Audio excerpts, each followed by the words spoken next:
Hey, I'm Greg, and I help lead worship here at Crosspoint Church, and I want to tell you a little bit about my story of why I sing. I grew up in the church. I went to a mainline Protestant church where we sang a lot of hymns, and it kind of just seemed like the church just kind of sang, and there wasn't really much emotion, and it kind of seemed like the congregation was unaffected by God and unmoved.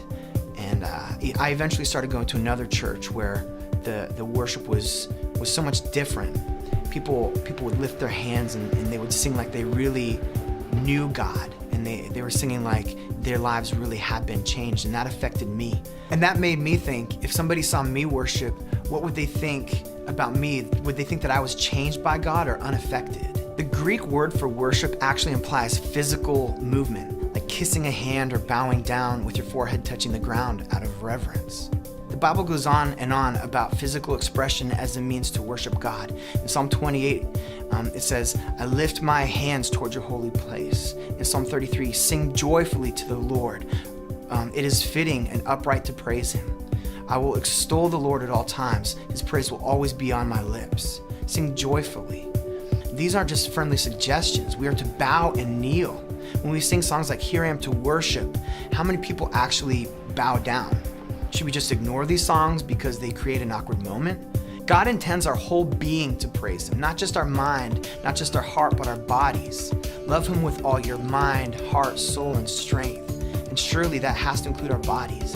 Why do we raise our hands? It can signify dependence, gratefulness, expectation, reverence, or celebration. In the New Testament, lifting your hands is an act of prayer.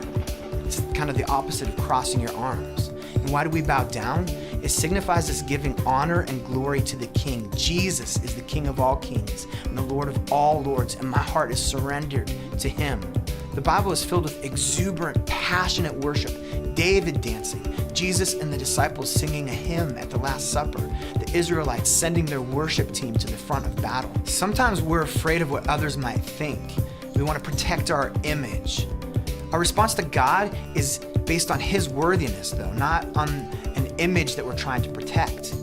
When we worship in spirit and in truth, we worship with everything.